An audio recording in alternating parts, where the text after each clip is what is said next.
What happens when the man who promised to protect you becomes the architect of your deepest pain? Isla Carrington was living a fairy tale, a beautiful home, a billionaire husband, and a baby on the way. She thought she had it all, but in the gilded world of the ultra-rich, secrets fester in the shadows. One rainy afternoon, her fairy tale shattered on the asphalt of a private country road. Her husband, Adrian, let his mistress run her down, leaving her for dead and destroying the life she was carrying. But they underestimated her. They thought they had broken her. But what she did next wasn't just revenge. It was a reckoning that would shock everyone. Before we begin the story, let us know where you're watching from by leaving a comment below. If you enjoy this video, don't forget to like and subscribe. Enjoy the story, everyone. The silence in the Carrington estate was a living thing. It seeped from the Italian marble floors, clung to the vaulted ceilings, and pooled in the corners of rooms too vast for two people. For Isla Carrington, 7 months pregnant, and feeling as swollen and delicate as a hothouse orchid, the silence was a constant companion. It was the sound of being owned. Her husband, Adrian, dealt in noise. The roar of his helicopter landing on the back lawn, the staccato rhythm of his fingers on a keyboard, closing a deal worth more than a small country's GDP, the booming laughter he reserved for business partners and sycophants. But with her, he was quiet. His presence was an occupation, a weight in the air that demanded stillness. This morning, he stood before the floor-to-ceiling window in their bedroom, a silhouette of bespoke tailoring against the manicured green of their Greenwich, Connecticut estate. He was talking on the phone, his voice a low, dangerous murmur that didn't carry. It was a frequency meant only for the person on the other end, a sonic wall between his world and hers. Isla shifted in their enormous bed, the silk sheets rustling around her. The baby, a boy they had decided to name Noah, kicked against her ribs, a secret, joyful conversation between them. She placed a hand on the swell of her stomach, a protective gesture that had become second nature. "I'll handle it," Adrian said, his voice hardening for a fraction of a second before smoothing out again. "No, leave it with me. It requires a delicate touch." He ended the call and turned, his face a mask of practiced calm. Adrian Blackwell was a handsome man, sculpted by genetics and the finest personal trainers money could buy. His eyes, the color of a stormy sea, could charm or intimidate with a single glance.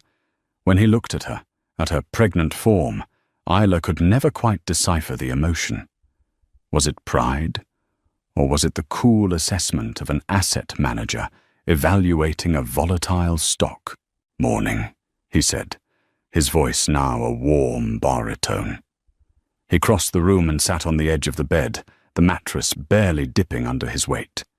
He leaned in to kiss her, but his lips were cool, his scent a sterile mix of expensive cologne and ambition. "How are my two most precious investments?" The word hung in the air. Investments. He'd been using it for months, a joke that had long since curdled.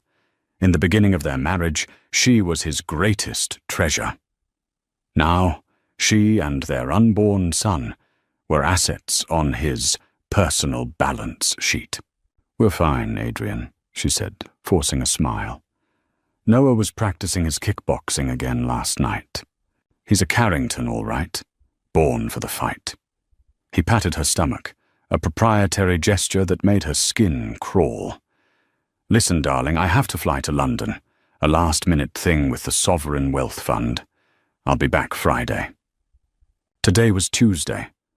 An ache of disappointment, so familiar it was almost comforting, settled in her chest. "Oh, I have the final birthing class on Thursday. I thought you were—" "I know. I'm sorry." His apology was as smooth and empty as a polished stone.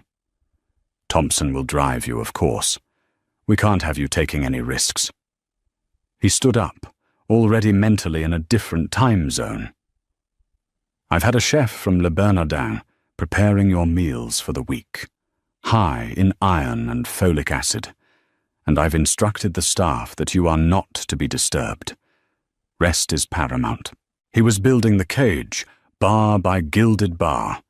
The driver, the chef, the staff, they were all his employees. Her protectors, yes, but also her wardens. She was a Fabergé egg, too valuable to be handled by anyone, including herself.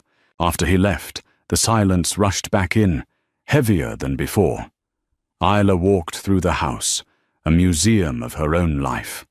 Her passions had been curated and displayed like Adrian's art collection. The easel and paints in the sunroom, a gift from their first anniversary, were untouched, the tubes of oil paint still sealed. The first edition books of classic literature she loved were locked behind glass. Adrian had said it was to protect them from humidity, but Isla knew it was to keep them from being creased, from being lived in. She ended up in the nursery. It was a masterpiece of neutral tones and handcrafted wooden toys. A mobile of celestial bodies, carved from reclaimed oak, hung over a crib that had cost more than her first car. Adrian had overseen every detail, but as Isla ran her hand over the cool, smooth wood of the crib, she felt a profound sense of detachment. This room wasn't for Noah. It was for the idea of Noah. It was another showroom in the Carrington estate. She sank into the plush rocking chair, her body heavy with the weight of her child and her loneliness. She closed her eyes and tried to remember the man she had fallen in love with 4 years ago. The Adrian who had chased her through a sudden downpour in Central Park, laughing and carefree. The Adrian who had listened, truly listened, when she spoke of her dream to open a small community art school. That man was gone, replaced by this polished, controlling stranger. Her phone buzzed, and she looked at the screen. It was a text from her sister, Maya. "How's my favorite whale? Ready for the little guppy to arrive?"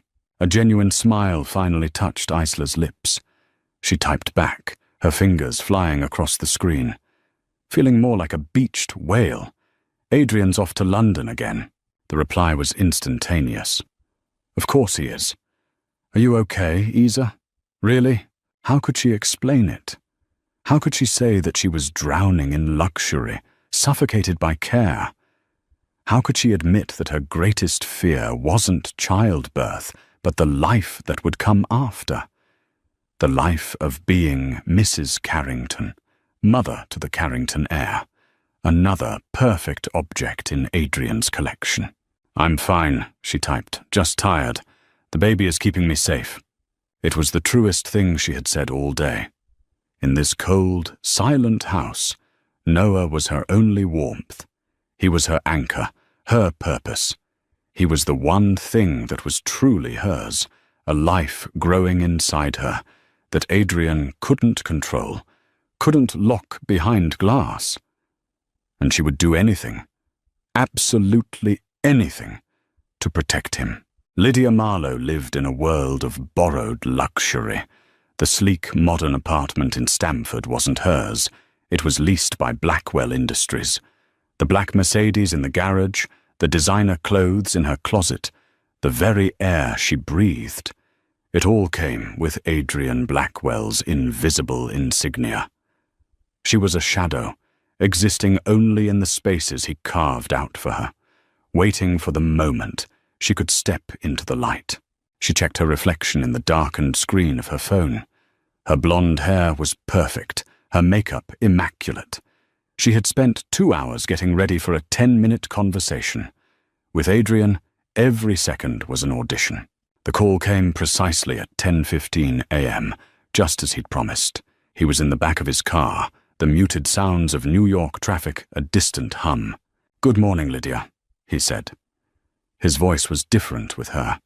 It was the voice he used for deals, crisp, direct, with an undercurrent of command.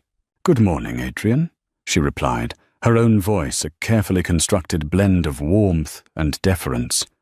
"I hope your flight was smooth, tolerable. I've wired the funds for your mother's treatment." A wave of relief, so potent it almost made her dizzy, washed over her. "Thank you, Adrian. I don't know what to say. You don't have to say anything. I take care of the people who are loyal to me. You know that." There was a pause. "How are things on your end?" Lydia's heart began to beat faster. This was it. This was the real reason for the call. "Quiet. I've been keeping a low profile, just like you asked." "Good, that's good." Another pause, this one longer, heavier. "But the situation is becoming complicated. The pregnancy is progressing. She's getting more emotional, more possessive." Lydia's manicured nails dug into the leather of the armchair. She, the wife, the woman whose name was a ghost in their conversations. Isla. Lydia had studied her photos, memorized her face, the gentle smile, the soft brown eyes. The woman who had everything Lydia had ever wanted, and who held it all so carelessly. "What kind of complicated?" Lydia asked, keeping her voice even. "She's starting to ask questions about my schedule, about expenses. Nothing concrete, but it's a change in pattern. And with the baby coming, a divorce right now would be catastrophic. The optics, the settlement, it would jeopardize the Apollo deal. The Apollo deal. The multi-billion-dollar merger that would make Adrian a king, not just a prince. It was all he talked about. "So what do you want me to do?" Lydia asked, her voice barely a whisper. "She's become a problem, Lydia," Adrian said, his voice dropping to that delicate, dangerous murmur. "A liability. And liabilities need to be managed. They need to be neutralized." The word hung in the air between them, electric and terrifying. Neutralized. It was a word from a spy movie, not a conversation about a pregnant woman. "I need to know you're committed, Lydia. Not just to me, but to the life we've talked about.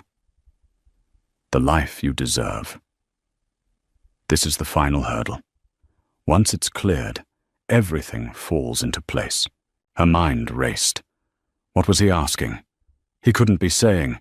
He wouldn't. It was too insane. But she knew Adrian. He never said anything directly. He spoke in a language of suggestion and plausible deniability. He built the car and handed you the keys, but he never told you where to drive. "She walks every afternoon," Adrian continued, his voice smooth as silk, "on the old service road behind the estate, between 2 and 2:30. It's private, secluded. She likes the quiet." He paused. "She thinks it's safe." Lydia's mouth was dry. She could see it. A quiet country road, a lone woman, a car. "Adrian," she started, but her voice failed her. "There's a new rental waiting for you, a dark blue sedan. The keys are in the usual spot. Untraceable. Disposable." He was giving her the tools. He was building the car. "Think about your mother, Lydia. Think about the debts your father left. Think about the life you've been fighting for. Sometimes, to get to the future, you have to be willing to do the hard things, the necessary things." He was tying it all together. Her mother's health, her financial desperation, her ambition. He was weaving a net of obligation and desire around her, and she was the only one who could tighten it. "I understand," she said, the words tasting like ash. "I knew you would," he said, and for the first time, a hint of warmth entered his voice. It was the sound of a master praising his most obedient dog. "I'll be unreachable for the next 48 hours. Total radio silence, for my protection and for yours. We'll speak again on Friday when I'm back." The call ended. Lydia sat in the silent apartment, the phone still pressed to her ear. The borrowed luxury around her suddenly felt like a prison. She looked at her hands. They were trembling. She thought of her mother, frail and fading in a state-run hospital bed. She thought of the eviction notices, the shame, the gnawing hunger of her childhood. Adrian had been her savior, her prince. He had lifted her out of the gutter and shown her the stars. Now he was asking her to blot one out. A wave of nausea rolled through her. This wasn't love. This was a transaction. She was an employee, and this was the most important, most horrific task she had ever been assigned. But what was the alternative? To go back? To lose everything? To let her mother die? She stood up and walked to the window. Below, the city hummed with life, full of people living normal lives, untroubled by the monstrous choices she faced. She thought of Isla Carrington, walking on a quiet road, her hand on her pregnant belly, a woman who had never known a day of hardship, who had been born into the light. A cold, hard resolve began to form in the pit of her stomach, displacing the fear. Adrian was right. It was a liability, a problem, and Lydia had always been a problem solver. She had fought and clawed her way out of poverty by being ruthless, by being willing to do what others wouldn't. She would not go back to the gutter. She would have the life she was owed. She turned from the window, her expression set. She picked up her purse, her movements now fluid and decisive. She knew where the rental car was. She knew the time. She knew the place. She was no longer a shadow. She was a weapon, and she was about to be aimed. The air on the old service road was thick with the scent of damp earth and decaying leaves. It was Isla's sanctuary, a narrow strip of cracked asphalt, winding through a dense wood that bordered the back of the Carrington estate. Here, the silence was different. It was a natural, peaceful quiet, punctuated by the rustle of a squirrel in the undergrowth or the distant call of a blue jay. It was the only place she felt she could breathe. Noah was quiet today, a gentle weight inside her.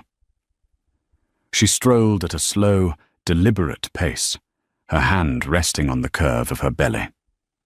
The trees formed a canopy overhead, dappling the road in shifting patterns of sunlight and shadow. It was 2:15 in the afternoon. The world felt soft, muted, and safe. She thought about Adrian. He would be in a boardroom high above London, commanding, powerful, a world away. She felt a pang of guilt for the relief she felt in his absence. Their life was a beautiful, intricate lie, and she was tired of playing her part.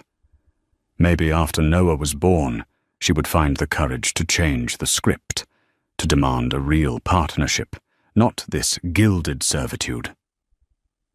The thought was a small, fragile spark of hope.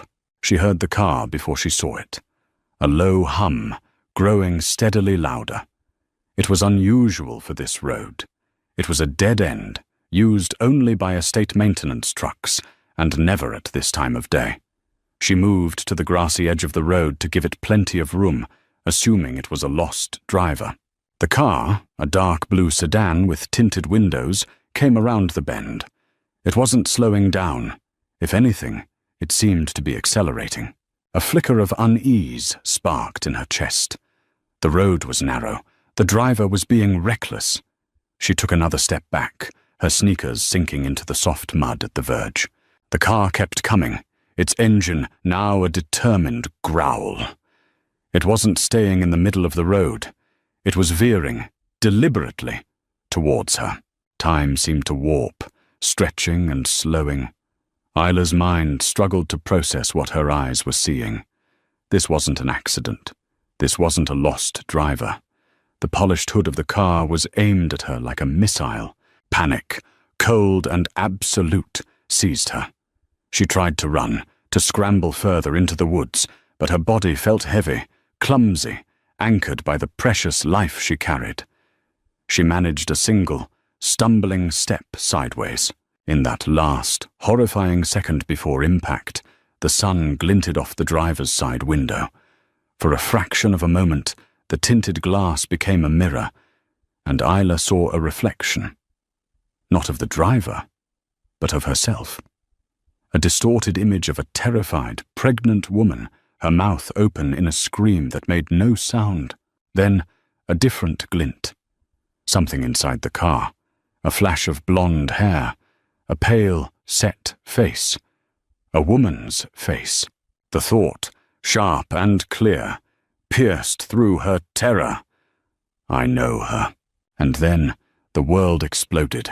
The impact was a brutal, physical shock. A monstrous hand that lifted her off her feet and threw her through the air. There was a sickening crunch of metal against flesh and bone. She landed hard on the unforgiving ground, the world tumbling in a dizzying, painful kaleidoscope of green and brown. Pain, white-hot and blinding, erupted in her leg, her side, her head. But it was a distant signal. Her entire consciousness, her entire being, was focused on one thing. Her belly. She landed on her side, and a new, terrible, cramping agony tore through her abdomen. It was a deep, internal shearing, a violation that was worse than any broken bone. Noah. The name was a silent scream in her mind. She tried to curl herself around her stomach, a primal, maternal instinct to shield her child, but her body wouldn't obey. Her vision swam.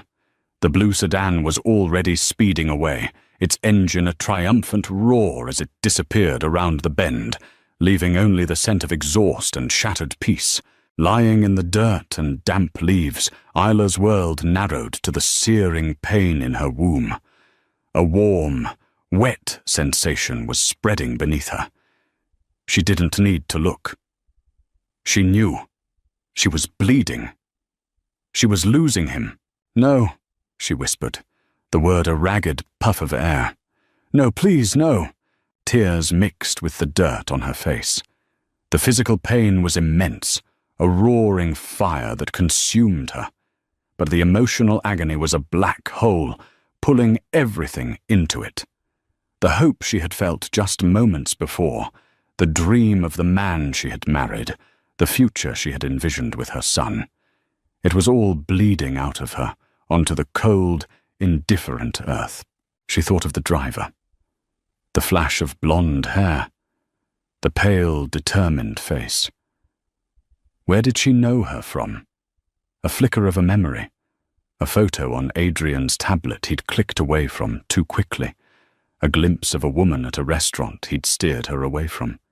It was a ghost, a shadow she had felt but never seen. Lydia. The name surfaced from the depths of her subconscious, and with the name came a devastating, soul-crushing certainty. Adrian knew. He knew she walked here. He knew the time. Rest is paramount, he had said. We can't have you taking any risks. He had sent her here. He had sent her. The collision wasn't just a car hitting her body. It was the collision of her entire life with a monstrous, unthinkable truth. Her husband, the father of her child, had tried to kill them. The pain in her belly intensified, a vicious, final twist. It was the feeling of something being torn away, the feeling of emptiness. Noah was gone. As her vision began to fade to black, a new feeling rose through the agony and the grief. It was cold, hard, and sharp as a shard of glass. It was rage.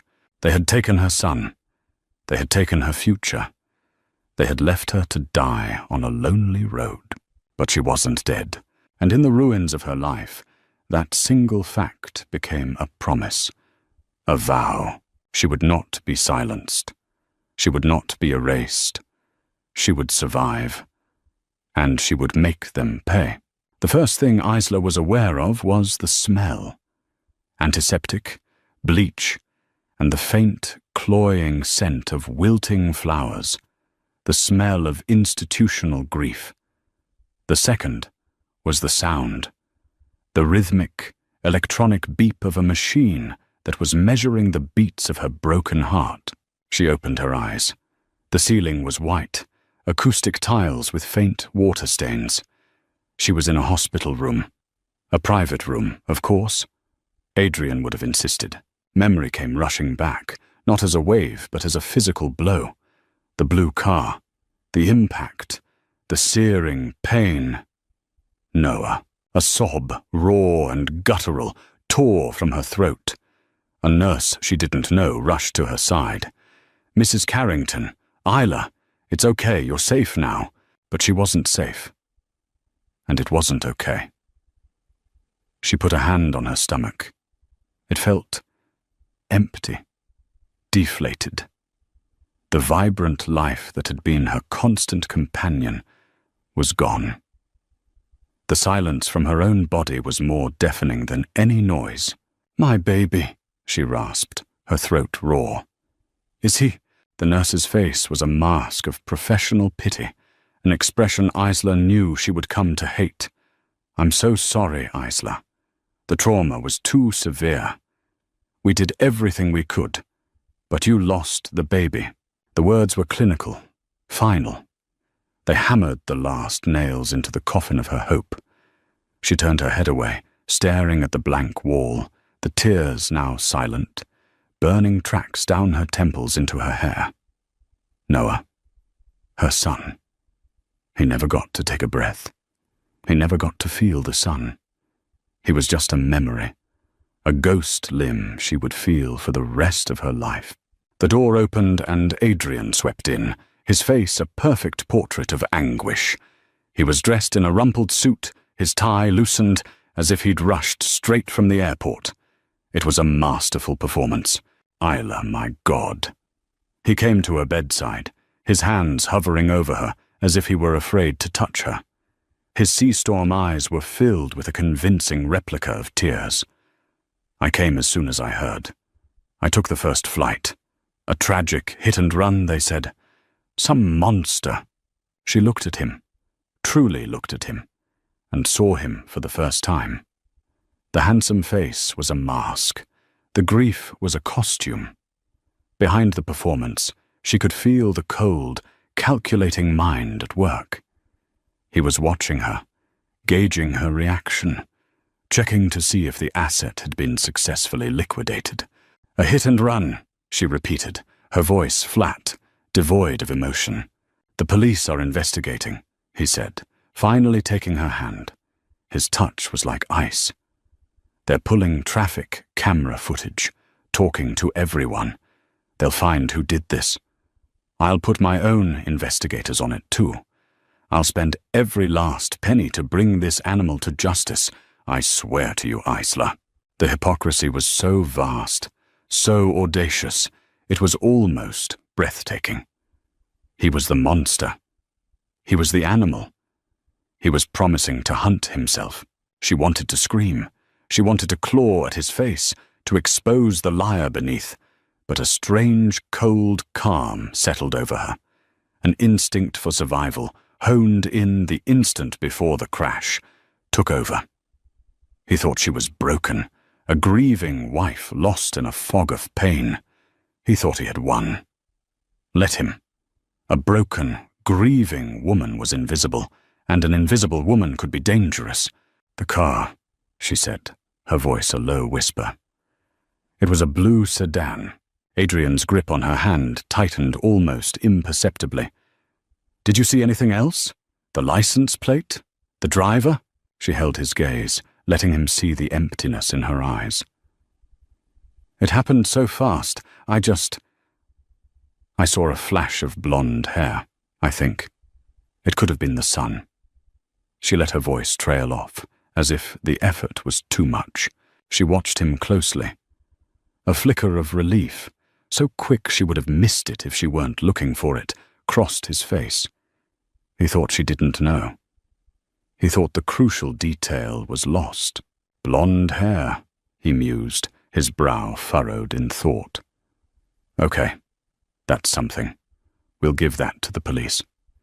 He squeezed her hand. "You just rest now, my love. You've been through a horrific ordeal. I'll handle everything. The police, the hospital, the arrangements. For Noah, he said the name, her son's name, and the sound of it in his mouth was the ultimate desecration. The cold calm within her solidified into something harder, something that felt like purpose. Over the next few days, the room filled with flowers, their sweet scent a sickening mockery of the decay she felt inside. Adrian was a constant, attentive presence, the perfect, grieving husband. He fielded calls, met with doctors, and spoke to the 2 detectives assigned to the case, a weary-looking man named Detective Rowan Hayes and his younger, sharper partner, Detective Ava Lynn. Isla played her part. She was quiet, withdrawn, lost in her grief. She answered the detectives' questions with vague, fragmented memories. She let Adrian speak for her. She watched as he masterfully steered the narrative, painting a picture of a random, senseless tragedy. But in the long, silent hours of the night, when Adrian slept on a cot in the corner of her room, Isla's mind was working. She replayed the collision over and over, not as a victim, but as an analyst. The speed of the car, the angle of its approach, the flash of blonde hair, the name that had surfaced from her subconscious. Lydia, she remembered Adrian's words. It requires a delicate touch. I'll handle it. He hadn't been talking about business. He had been talking about her. The grief was a vast, black ocean inside her, and she was adrift on it. But now, there was a distant shoreline, a point to swim towards. It wasn't justice. The police were looking for a phantom, a random monster. They would never look at the handsome, grieving billionaire whose resources were at their disposal. Justice was a fantasy. What she wanted was colder, cleaner, and far more personal. She wanted to dismantle Adrian Blackwell's world as completely as he had dismantled hers. She wanted to take away everything he valued, his money, his power, his reputation, and leave him with nothing but the truth of what he was. He had made one critical mistake. He had let her live. He thought he had taken everything from her. He was wrong. He had left her with a clarity born of absolute loss. He had left her with a reason to get out of this hospital bed. He had left her with her rage, and she would nurture it, feed it, and forge it into a key. The key to his gilded cage. Returning to the Carrington estate was like returning to the scene of a crime. The opulent rooms, once just symbols of her isolation, now felt sinister, each polished surface reflecting the face of a liar. Adrian had insisted she needed round-the-clock nursing care, another layer of surveillance disguised as concern. Isla had agreed, playing the part of the fragile survivor. Her physical wounds were healing, a fractured tibia, deep bruising that painted her skin in shades of purple and yellow. But her real recovery was happening in secret, in the dead of night. The nurse, a kind, matronly woman named Helen, administered a sleeping pill to Isla every evening at 10. Isla would palm the small white pill, hiding it in her cheek until Helen left, then spit it into the soil of a potted orchid. The first few nights, she lay awake, her body thrumming with a mixture of grief and adrenaline. The emptiness in her womb was a physical ache, a phantom limb she would never stop reaching for. She would allow herself an hour to cry for Noah, to let the waves of loss wash over her. Then she would get to work. Her weapon was Adrian's own arrogance. He believed he was untouchable, his digital life an impenetrable fortress. He had no idea that his wife, the woman he dismissed as a decorative arts major, had a mind as sharp and methodical as his own. In the early days of their marriage, he had proudly shown her his home's integrated security and network systems, a boast about his own genius. He never imagined she was paying attention. Her first target was his office. At 2 in the morning, Moving with a pained slowness that belied her determination, she slipped out of her bedroom and down the grand staircase. The house was silent, the staff asleep in their separate wing. Adrian's office was his sanctuary, a mahogany-paneled temple to his own success. It was protected by a keypad, but she knew the code. It was the date of their anniversary, a sentimental choice so unlike him that it could only be a deliberate irony. Inside, she didn't turn on the lights, using only the glow from his massive monitor. She sat in his leather throne, the chair still holding the faint scent of his cologne, and fought back a wave of nausea.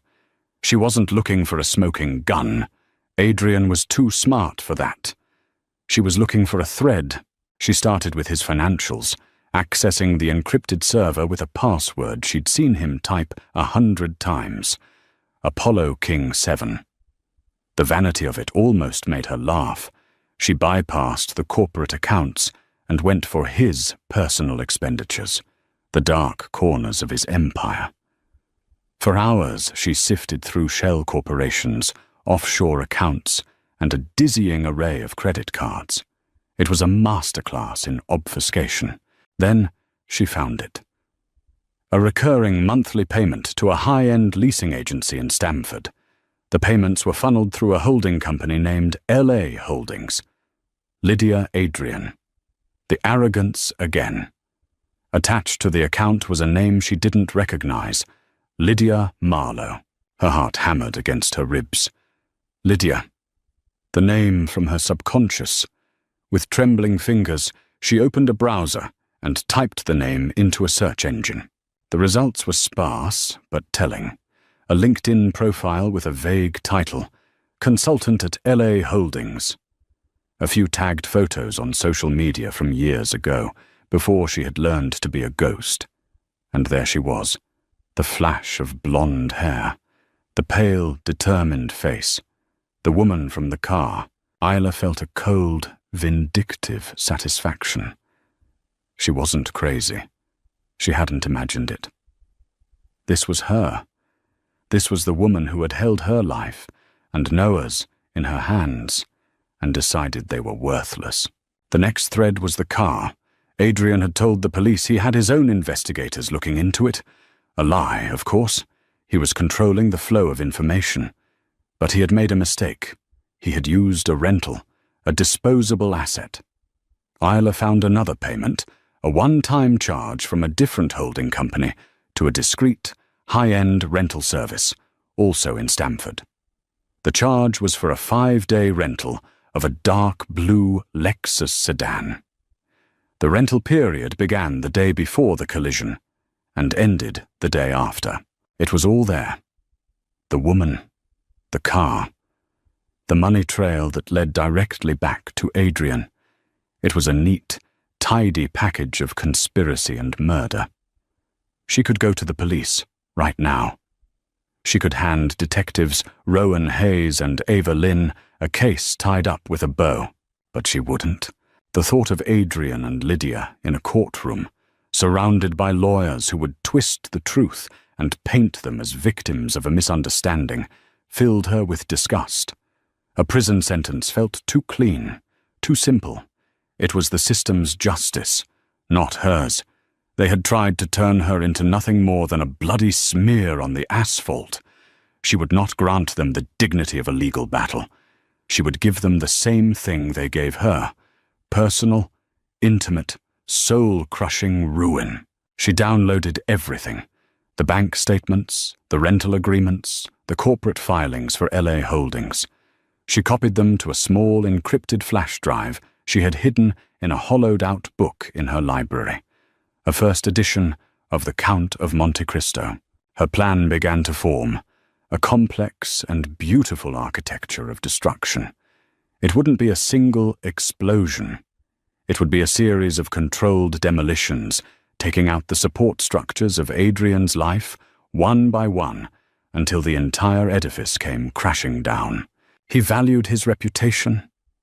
She would shatter it. He valued his power. She would strip it from him. He valued his money. She would bleed him dry. When Adrian returned from his next business trip, he found her in the sunroom, dabbing at a canvas with a paintbrush. She had set up the easel he had bought her. "Isla," he said, his voice full of pleased surprise. "It's good to see you painting again. A sign of healing." She looked up at him, her face a carefully constructed mask of fragile recovery. "I thought I should try to find a way forward." She looked down at the canvas. It was an abstract swirl of blues and greys, a storm of colour. It was the image of the car, the memory of the impact, translated into something he would never understand. "It's beautiful," he said, kissing the top of her head. "Whatever you need, my love. I'm here for you." She smiled, a small, sad smile that cost her everything. "I know you are, Adrian." He saw a broken wife, slowly piecing her life back together. He had no idea he was looking at the architect of his own demise. The unraveling had begun, and she would not stop until there was nothing left. A month passed. Isla's leg healed, the bruises faded, and she moved through the house with a grace that belied the storm raging within her. She played the part of the grieving widow to perfection. She attended therapy sessions, insisted upon by Adrian, and spoke of her pain in carefully measured tones. She allowed him to comfort her, enduring his touch with a stoicism that he mistook for acceptance. All the while she was a spider, spinning a web of intricate design, waiting for the right moment to pull it tight. The moment came on a Tuesday, exactly 2 months to the day of the collision. It was the day before the final vote on the Apollo deal, the merger that was to be the crowning achievement of Adrian's career. He was electric with anticipation, pacing the length of his office, his phone buzzing incessantly. Isla chose her moment carefully. She waited until after dinner, after the staff had retired for the evening. She found him in his office, a glass of 30-year-old scotch in his hand, a triumphant gleam in his eye. "To us, Isla," he said, raising his glass as she entered. "Tomorrow, the world changes. Our world. We need to talk, Adrian," she said. Her voice was quiet, but it cut through his euphoria like a shard of ice. He frowned, his good mood evaporating. "Is this about the nursery? I told the decorators to wait until you were ready." "No," she said, walking slowly towards his desk. She wasn't wearing the soft, morning colours he had become accustomed to. She was dressed in a simple, sharp black dress. She looked like a businesswoman, not a victim. "It's about this." She placed a single sheet of paper on his polished mahogany desk. It was a printout of a bank statement. The statement for LA Holdings, showing the monthly lease payments for an apartment in Stamford. Adrian glanced at it, his expression unreadable. "It's a corporate expense. A consultant." "Her name is Lydia Marlowe," Isla said, her voice still unnervingly calm. She placed a second sheet of paper next to the first. It was the rental car agreement for the blue Lexus sedan. "Is she the consultant who drives a Lexus? The kind you rent for 5 days and then dispose of?" A muscle twitched in Adrian's jaw. The mask was beginning to crack. "I don't know what you're talking about. You're not well, Isla. The grief, the trauma, it's making you paranoid." He was falling back on his most reliable weapon, gaslighting. But it wouldn't work anymore. She was immune. "Am I?" she asked, her voice dangerously soft. She reached into the portfolio she was carrying and took out a photograph. It was a grainy but clear image from a traffic camera. It showed the blue Lexus turning onto the service road moments before the collision. The angle was just right to capture the driver, a woman with blonde hair. Lydia Marlowe. The police were looking for a monster in a random car. They never thought to subpoena the records for a private car service used by one of your shell companies. But it's amazing what a grieving wife can get when she asks nicely. People are so full of pity. Adrian stared at the photo. The color drained from his face. The predator, for the first time, looked like prey. "This is insane," he hissed, his voice low and venomous. "She was a disgruntled employee. She was obsessed with me. I was trying to get rid of her. If she did this, she did it on her own. It was a plausible story, a lie he had probably rehearsed for just this contingency. But Isla wasn't finished. Was she also the one who systematically shorted the stock of Apollo's chief competitor over the last 6 months, using an untraceable offshore account? Isla asked, her eyes locked on his. An account funded by the same holding company that pays her rent? That's insider trading, Adrian. A federal crime. The kind of thing that doesn't just scuttle a merger. It sends people to prison for a very long time. That was the blow that landed. Not the accusation of attempted murder, but the threat to his empire. He sank into his chair, the glass of scotch trembling in his hand. He looked at her, and for the first time she saw genuine fear in his eyes. "What do you want, Isla?" he whispered. "Want?" A dry, humorless laugh escaped her lips. "What do you think I want, Adrian? I want my son. I want the life you stole from me. I want the last 2 months of agony to have never happened. But since I can't have any of that, I'll have to settle." She leaned forward, placing her hands flat on his desk. The power dynamic had irrevocably shifted. He was no longer the master of the universe. He was just a man in a cage of his own making. And she was holding the key. "You're going to walk away from the Apollo deal," she said, her voice ringing with absolute authority. "You will cite personal reasons. Then you will sign over 51% of Blackwell Industries to a new trust. A trust I control. You will transfer the titles to this house, the jet, and all liquid assets into my name. You will effectively become my employee. And Lydia Marlowe, you will cut her off. Today, she will get nothing. She will be cast back into the gutter you found her in." He stared at her, his mouth agape. "You're destroying me." "No, Adrian," she said, her voice dropping to a whisper. "I'm just showing you what you look like on the inside. Empty. Bankrupt. A hollowed-out shell." She stood up straight. "You built this world on the idea that everything and everyone was a commodity to be bought, sold, or disposed of. You tried to dispose of me. You disposed of our son. Well, I'm here to liquidate your assets." He lunged to his feet, his face contorted with rage. "You bitch! You think you can blackmail me? I'll destroy you. I'll tell them you're crazy. I'll have you committed." Isla didn't flinch. She simply held up the small encrypted flash drive. "Everything is on here, Adrian. The financials, the photos, recordings of your calls where you discuss neutralizing your liability. A copy has already been sent to my lawyer, with instructions to release it to the SEC and the district attorney if I don't check in with her every 12 hours. So go ahead. Try to destroy me. You'll only be lighting your own funeral pyre." He stared at the flash drive as if it were a venomous snake. He was trapped.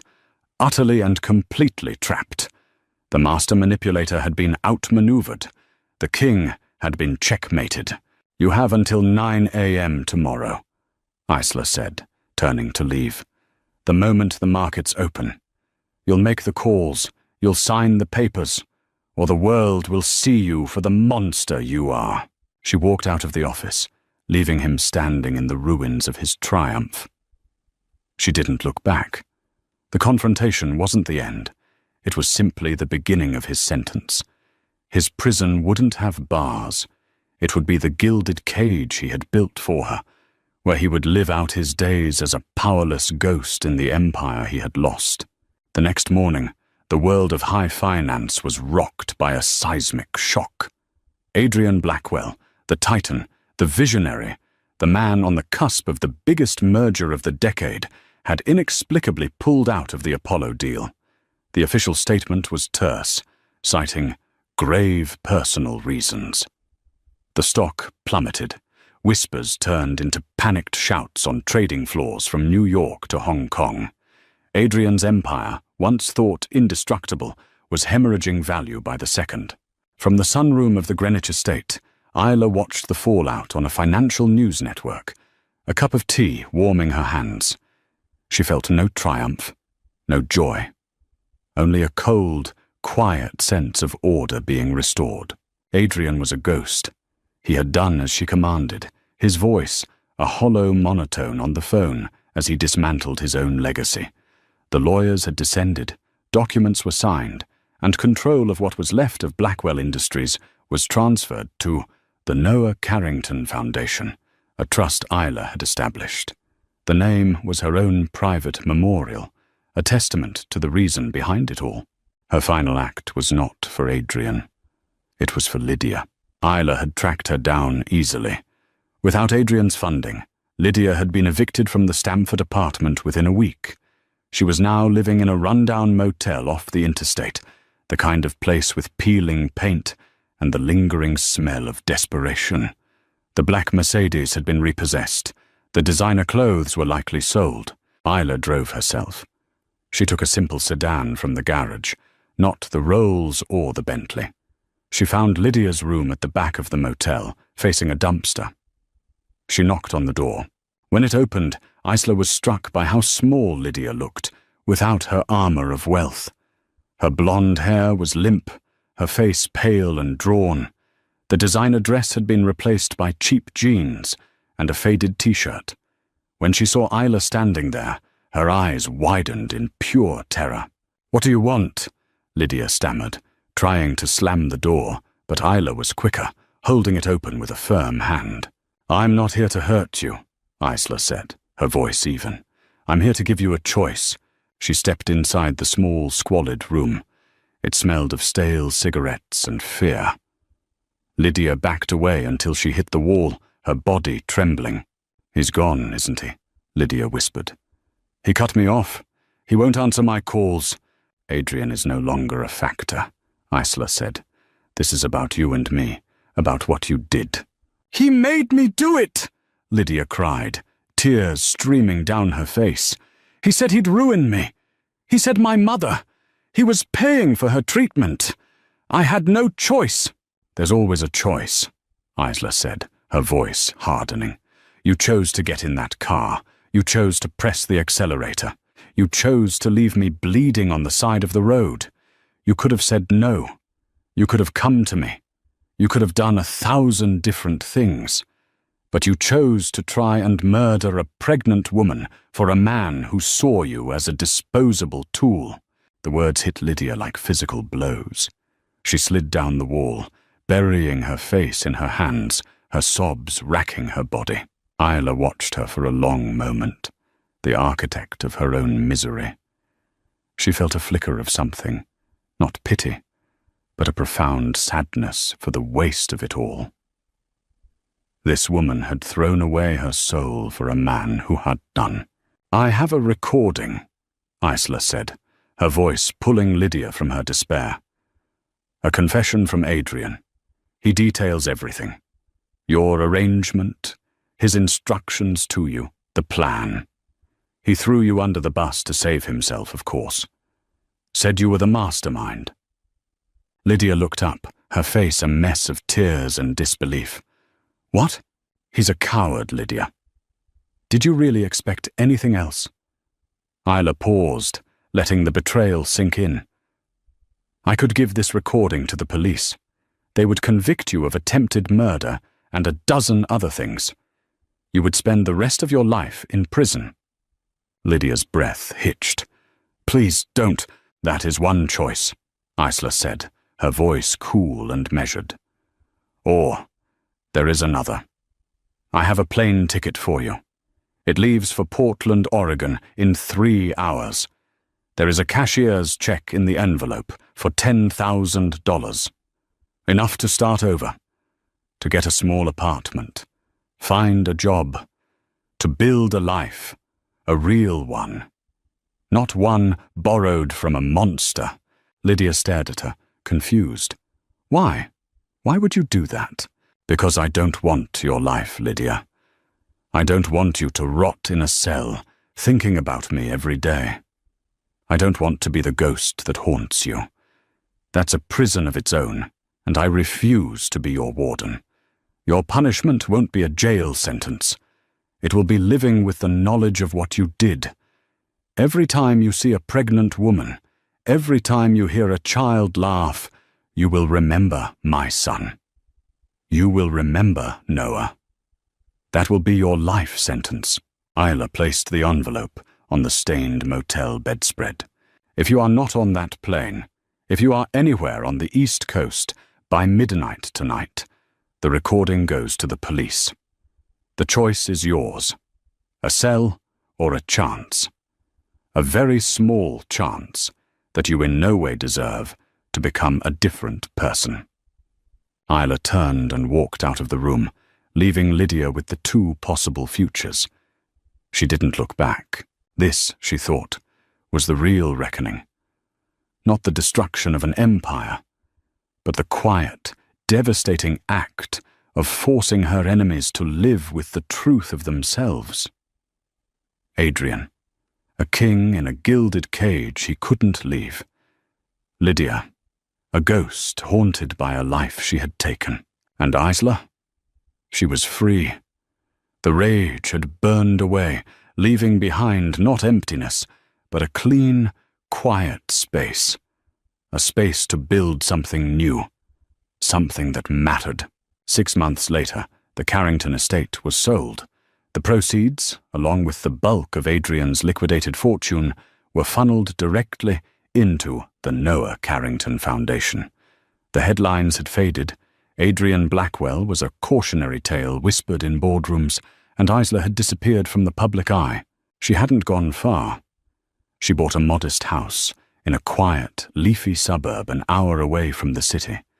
It had a small garden in the back and a sun-drenched spare room that she had converted into an art studio. For the first time in years, the smell of turpentine and oil paint filled her home. Her life was quiet, but it was no longer silent. It was filled with the sounds of purpose. Her days were spent not in solitude, but in the bustling, slightly chaotic downtown office she had rented for the foundation. It was a world away from the sterile luxury of Blackwell Industries. The furniture was from IKEA, the coffee was brewed in a cheap drip machine, and the air hummed with the passionate energy of the small team she had hired: social workers, legal aid lawyers, and counselors. The Noah Carrington Foundation didn't just write checks.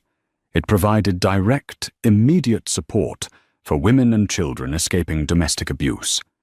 It secured restraining orders, found safe housing, provided therapy, and helped women get back on their feet with job training and educational grants. It was the safety net Isla never knew she needed, now cast wide for others. She never spoke of the details of her past. To her staff, she was simply Mrs. Carrington, a quiet, fiercely dedicated philanthropist with a sad story she didn't share. But they saw her strength. They saw the way she listened to survivors' stories, her eyes filled with an empathy that went beyond mere pity. She wasn't just funding the work, she was living it. One afternoon, a young woman named Maria sat in her office, a baby sleeping in a carrier at her feet.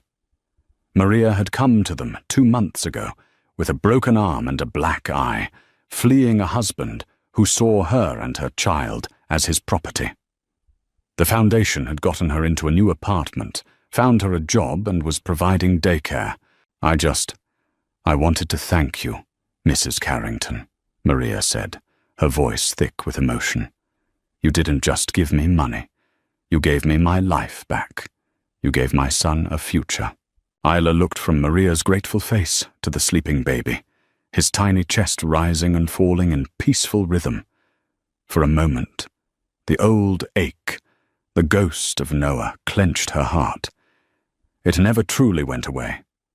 but it was no longer a raw, open wound. It was a part of her, a scar that reminded her not just of what she had lost, but of why she was here. "You did the hard work, Maria," Isla said, her voice soft. "You were brave enough to leave. We just opened the door."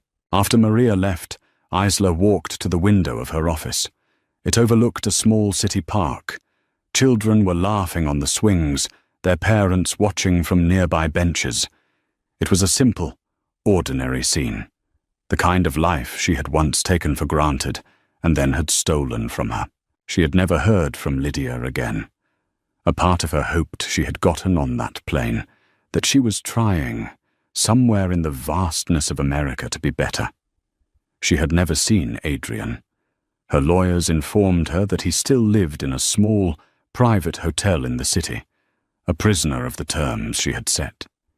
He had his money, but no power, no influence. He was a nobody. She rarely thought of him. He had become irrelevant. Her redemption hadn't come from revenge. The destruction of Adrian's world hadn't healed her. It had only cleared the rubble. Her healing, her new dawn, was here, in the quiet moments of her new life, in the brush strokes on her canvas, in the grateful eyes of a woman she had helped save. She had taken the ugliest, most painful moment of her life and transformed it into a force for good. She had refused to let their evil define her. She had built a legacy for her son, not out of marble and gold, but out of hope and survival. A small smile touched Isla's lips. The grief was still there, a quiet companion. But it was no longer her whole story. She was more than just a victim. She was more than a survivor. She was the architect of her own peace. And in the quiet hum of her new life, she had finally, truly, found her way home. Isla's story is a powerful reminder that the deepest betrayals can forge the strongest wills. She turned her pain into a shield for others and rewrote her ending, not with vengeance, but with purpose. Her journey from a gilded cage to a life of meaning shows that true power isn't about wealth or status. It's about the courage to rebuild from the ashes and to use your voice for those who have been silenced. If this story moved you, please give this video a like and share it with someone who appreciates tales of resilience and justice. Subscribe to our channel and hit the notification bell for more dramatic stories that explore the complexities of the human heart.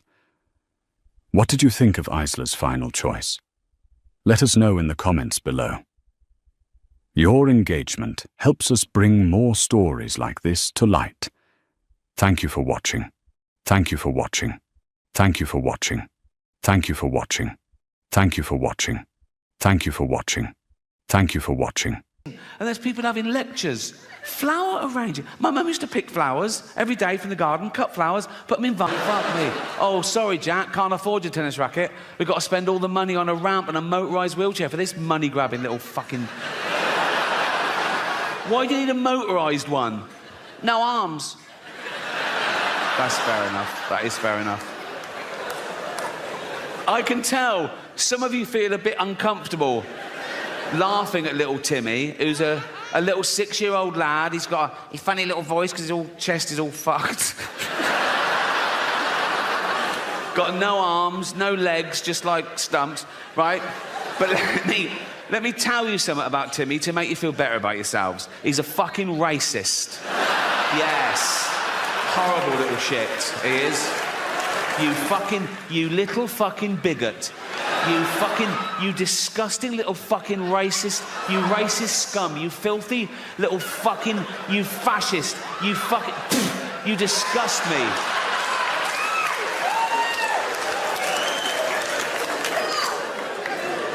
Homophobic? Yeah. He's like, they're not like us. Nothing's like you, you disgusting little fucking, you prejudiced little piece of, you ball of hate, you disgusting little fucking racist homophobe. I wish we'd had a scan. You absolute, you...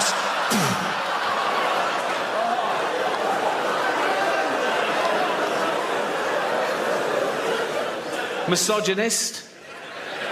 If he could, he'd rape. There's your little Timmy.